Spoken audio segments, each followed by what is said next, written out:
Well, thank you everybody for coming. And this panel titled State of Cannabis Education, who is teaching who core steps toward developing competencies for medical cannabis education in medical schools.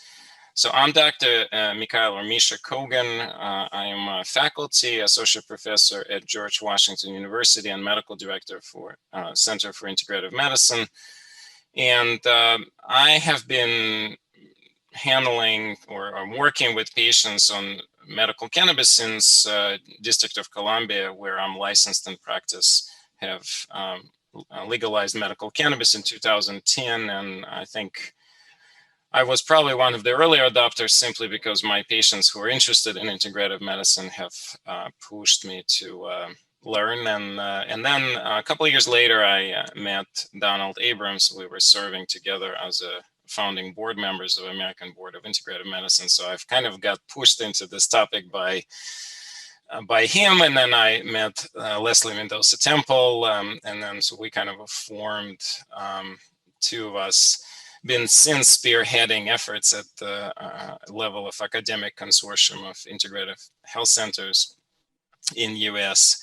At this point, I think I certified over 3,000 patients, and some of them coming to see me just for medical cannabis, and some I just incorporate use of medical cannabis in lots of different parts of my practice. And as a geriatrician and palliative care doc, I find that one of the most valuable tools for all kinds of symptoms that I'm handling.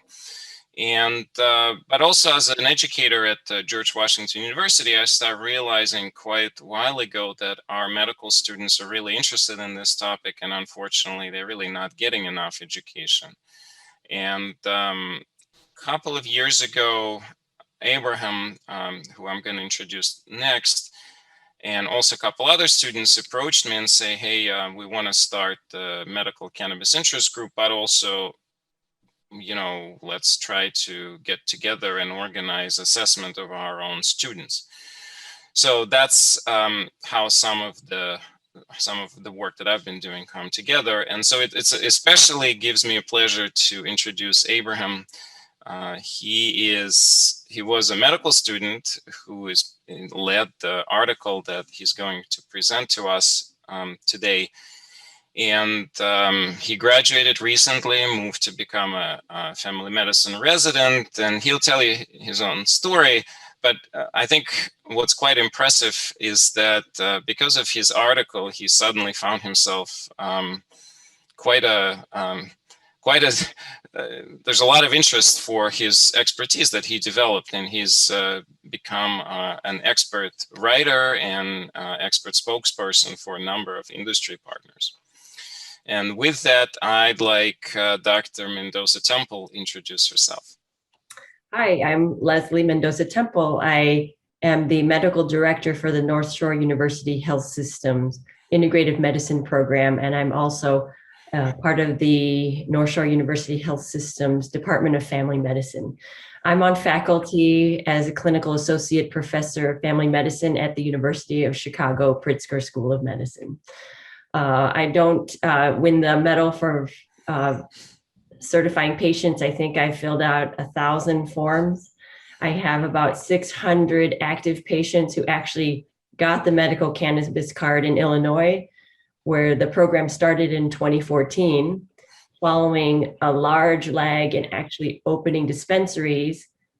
People could get their licenses in 2014, but they couldn't actually purchase medical cannabis until 2015 because of this lag time of dispensaries actually opening up. So I've watched the industry start in Illinois with regulation and then actual purchasing of medical cannabis. And that was just half the battle. The rest of it is, what should I take? How much do I take? Is this good for my condition? I don't want to get high. I just want to get rid of the pain. This is a very frequent story I would get, and learning, like Dr. Kogan, on the fly.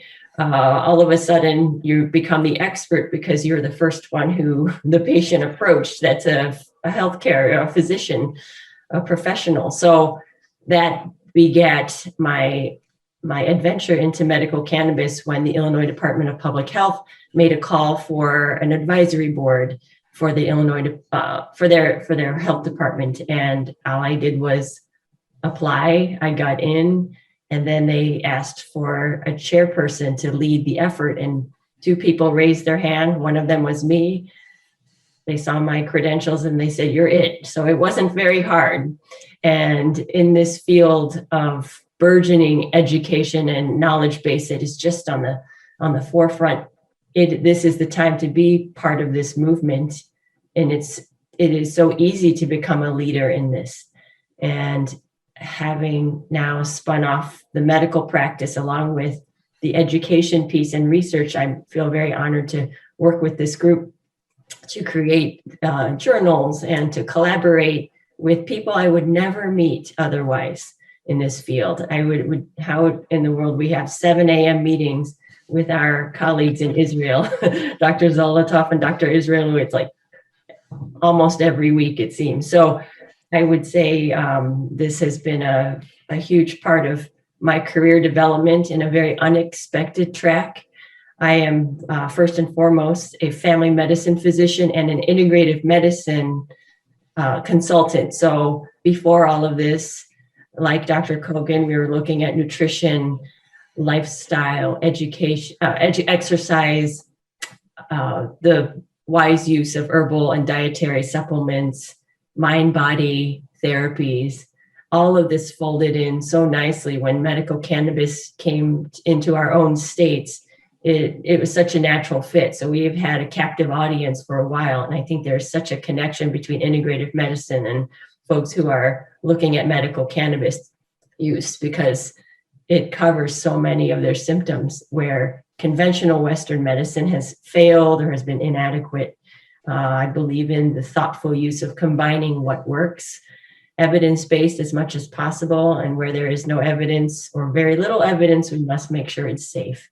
So we need to educate our learners from all disciplines on the rational use of this complex plant. It is not for everyone. We also need to make sure people are very keenly aware of the potential downfalls in a very balanced manner. So with that, I'd like to turn it over to my colleague, Yuval, or Tubi Zolotov, to introduce himself. Hi, everyone. Yeah, so my name is Yuval Zolotov. Actually, many people call me Tubi. I've been actively involved in the medical cannabis ecosystem sphere in Israel since its very beginning. It was more than 15 years ago. And before joining, moving from the industry to the academia, I was a co-founder and the head of patient education in Tikkun Olam in Israel. I then graduated my master's in health administration from Bar Ilan University in Israel with my thesis that examined adherence to medical cannabis use among licensed patients in Israel. Aiming then to shed more light on the integration of medical cannabis into healthcare and into the medical practice, I embarked on my PhD studies in public health at the University of Haifa, also in Israel. And my PhD project was titled Medical Cannabis Recommendation, Understanding and Predicting Physicians' Behavior. Upon completion of my PhD, I became a senior research associate at the Regional Alcohol and Drug Abuse Research Center at Ben-Gurion University of the Negev, called the Radar Center in short, where I started to work closely with Professor Richard Iswalovitz, who is the director of the Radar Center, and of course, working in collaboration with the other team members at Radar. I have been involved in several research efforts to assess educational needs related to medical cannabis among students of different health professions. And I was also fortunate to have been able to disseminate my work in several peer-reviewed publications. That's it. Thank you. I'm very happy to be here today with you. Thank you, Tubi. And those of our listeners who are kind of wondering what does the word Tubi has to do with Dr. Zolotov's name, I'm not going to spoil your fun. I highly recommend you just to Google Tubi Yuval Zolotov. You're in for a pretty pleasant surprise. So with that, let's move on to our presentation. Objectives for today's panel are: first, familiarize with current state of medical cannabis education. 2, learn about research efforts worldwide on medical cannabis education as recently published in a special issue of Complementary Therapies in Medicine. 3 is understand competencies as guiding principles for best standard of medical education. And the fourth one is get preliminary information about the Prospective Delphi project aiming to achieve expert consensus on medical cannabis education competencies. So what is the gap? Well, as more and more patients are using medical cannabis worldwide, we really have to have physicians as well as all other healthcare providers to have some kind of a standard minimum amount of competency or capacity to provide appropriate education and work with the patients interested in the medical cannabis. Of course, however, if the physicians graduating from medical schools do not have this knowledge and they're not getting this knowledge in post-undergraduate medical education, it's quite unclear how to move forward and to make sure that everybody is educated, all the medical providers, all the physicians. So that's why this core team decided to get together to figure out what are the steps and how do we move this forward so that not only leaders in local institutions who have championed some of the early programs, as we already heard today, but also that every physician graduating from, every student graduating from any US or Canadian school for starters, and then the rest of the world could have a required minimum capacity to work with the patients. So this requires what is described as a competency standard. American Association for Medical Colleges have a long time ago developed what's called a competencies-based standard process. So what this implies to is that for any topic to be standardized within the medical schools to be part of the curricula, it has to have the competency-based core. So currently, the medical cannabis as a programs within institution doesn't have that.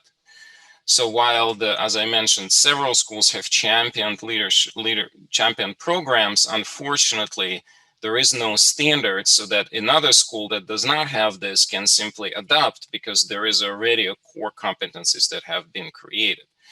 So this core team has decided to take this on as the project. And as you'll see through the presentation, we'll get to a point where we're going to describe how we're going to get there. Personally, how I got interested in all of this is years ago, our school, or students at our school, have decided to create a medical cannabis interest group. And well, they chose me to be their faculty advisor. And through that group, we started not only learning, bringing speakers, having lunch, talks, but we also realized that unless students are in an interest group, all other students are really not getting any education. So Abraham, who's going to go next, and several other students have approached me and say, hey, how do we move forward? And this is when the idea of us doing our local study at GW University was born. And that study, when we collected the data, even before we published it, made me realize that really students are completely unprepared to consult patients. And the problem is that they're really interested. So they want to learn because they want to have some capacity to talk back or talk with patients and say, look, I have some basic knowledge about it. So with that, I'm going to hand a slide deck to Abraham to talk about his part in the process. Hi, my name is Dr. Abraham Benavides. I'm here to present a survey that I did when I was a medical student at the George Washington University. I led the study because I noticed there was an increase in cannabis legalization, but we weren't learning about it in the classroom. We put together a 5-question survey that we distributed through Google Forms anonymously to all 4 class years. We found that there were 60% of students reporting having no formal cannabis education in medical school. However, 55% had had a cannabis-related patient encounter. 57% also reported being completely unprepared to counsel patients on the benefits of cannabis, and 53% felt completely unprepared to counsel patients on the hazards of cannabis. Altogether, 78% of students would either agree or strongly agree that there should be more formal education on cannabis in the classroom. This study clearly shows many patients are already interested or taking medical cannabis, and new or graduating doctors are unprepared to take their questions. This is important because as legal and medical recreational cannabis becomes more accessible throughout the U.S., medical schools and medical education regulatory bodies should be urged strongly to consider adopting standards for cannabis education to provide a better basic understanding of medical cannabis to future physicians. And this survey clearly demonstrates there's a need to increase undergraduate and graduate medical education on this.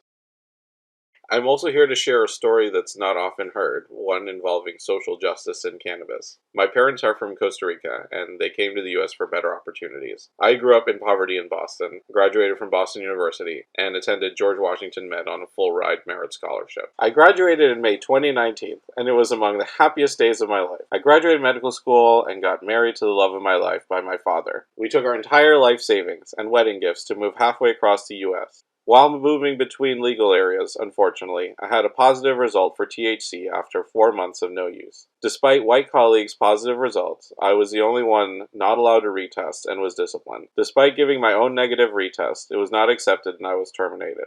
Our attorney gave us a choice between me becoming a doctor or suing the hospital corporation. I chose to reapply to the grueling match process to become a doctor. This meant staying for a year in a new town and state with no family or friends and figure out how to survive for a year.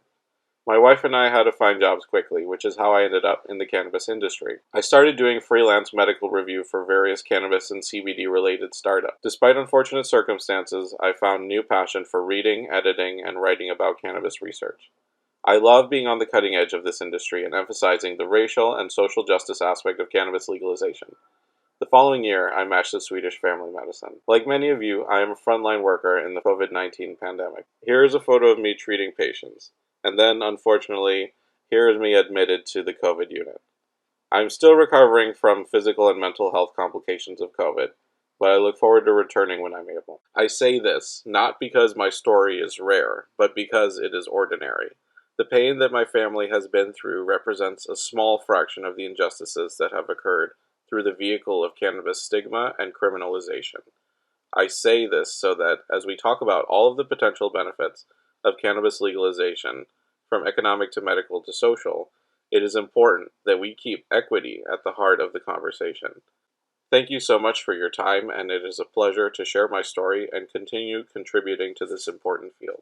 Despite the front row seat that the COVID-19 pandemic has forcefully occupied on all human fronts I'll let you know globally, I'm just trying to cannabis has maintained strong interest in the public eye. Drs. Kogan and I are mid-career clinicians at the front line, caring for patients and educating trainees on the non-pharmacologic and cannabinoid therapies that are available.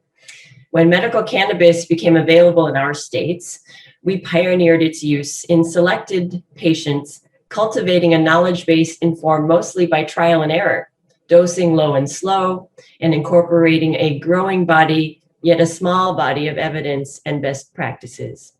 Ultimately, the best treatment when it comes to medical cannabis is a highly individual one based on the patient's unique preferences, symptoms, and their tolerance. This poses an exceptional challenge for research, which makes for an exciting field to study. The number of articles on this topic in PubMed is approaching 35,000 using the search terms marijuana and cannabis. Only 40 years ago, the scientific field was in its infancy, even though the earliest known human cannabis use probably occurred around 3000 BC. The call for credible scientific study continues to urgently press on with more widespread use of this complex plant and its nearly infinite iterations and nuances. Dr. Kogan and I have curated a special edition with Dr. Kathy Kemper as editor in the Complementary Therapies in Medicine Journal. It was dedicated to cannabis to fill some of the knowledge gap from the clinician educator's point of view. In that special issue, an international cohort of authors submitted diverse work covering cannabis use in migraines, chronic pain, oncology, childhood epilepsy, and other clinical situations. It also covered diverse topics such as caregivers' perception of CBD on their Alzheimer's patients and other factors like how religion can influence medical students' perception on cannabis use in Russia. The first clinical special issue sprung forth a second special issue to create for medical education in clinical cannabis use, as Misha just mentioned. And this time we added Doctors Richard Israelowitz and Yuval Zolotov here on our panel today. We are so excited to involve an international cohort of researchers from around the world. And this includes countries like Israel, Thailand, Malta, and the US, among others. We are still entertaining article submissions as well. So if you are interested in submitting something on the field of medical education for also a multidisciplinary group, we are including social work, nursing, pharmacy. Cannabis touches all of these specialties, and our patients or our clients are looking for sage advice in a sea of much not so good information, let's just say. So that's it. Thank you. So we'd like to put a special plug and special absolute thanks to Dr. Kathy Kemper, who's housed our crazy ideas first as Dr. Mendoza Temple and I decided to create this special issue for medical cannabis, clinical issue, and then the educational, and she tolerated all our requests, and complementary therapies in Medicine Journal has just been absolutely magnificent to work with, and we hope that all of you viewers will have time to take a look at the journal. And by the way, it's important, it is an open access, at least for the second issue. So if the issue of medical education on cannabis, medical cannabis, is open access, so you don't really need to have a subscription. You should be able to access all the articles directly online. And we still do accept articles, even though it's kind of late and we would like to finish soon. But if anybody would like to submit an article, please feel free, and it's pretty easy and straightforward process. And again, as I said, it's open access, but we grandfathered in, so you're not going to have to pay a fee here. So please submit. And now Dr. Zolotov's going to tell us a little bit about our next steps in how we're going to achieve setting up a competencies to be able to work with AMC in the long run to make sure that the medical cannabis education becomes standardized within all the medical schools in US and Canada. Dr. Zolotov. Yes, hi, hello everyone. Thank you, Dr. Kogan and Dr. Mendoza Temple, for laying out our previous efforts in this field of medical cannabis education. What I'm gonna do in the next couple of minutes is to give you a brief overview of our plan for the next stage of our work. And as Dr. Kogan pointed earlier, we acknowledge that there is a need for competencies that are related to the medical cannabis field. And as we know, scientific evidence is rather preliminary, but still this should not stop clinicians from trying their best to deliver the best care possible for patients. And as you all know, patients are out of time. So our idea is therefore developing competencies for medical cannabis education in medical schools, which can later be adjusted and or adopted for educations of other professions such as nursing. In order to develop such competencies, we are going to use the Delphi process, or the Delphi technique as it is sometimes called. And for those who are not familiar with this method, Delphi is a valid and reliable method for reaching expert agreement or expert consensus on practically any given area, and it has been used extensively in healthcare research and health services research. The agreement is achieved by synthesizing opinions among a group of experts, and the consensus is eventually achieved after several iterative rounds. Next slide, please. In this Gantt chart, you're able to see the outline of the working process and the time frame for this Delphi process. Fortunately, we were also able to secure modest funding for this project. In the planning phase, we are going to review the literature, prepare the baseline survey instrument after defining more specifically our goals. At the same time, we are also going to recruit the sample, meaning the group of experts who will be our panelists. And these kind of projects are sometimes held physically, meaning that panelists are meeting with each other for a few days conference to hold discussions.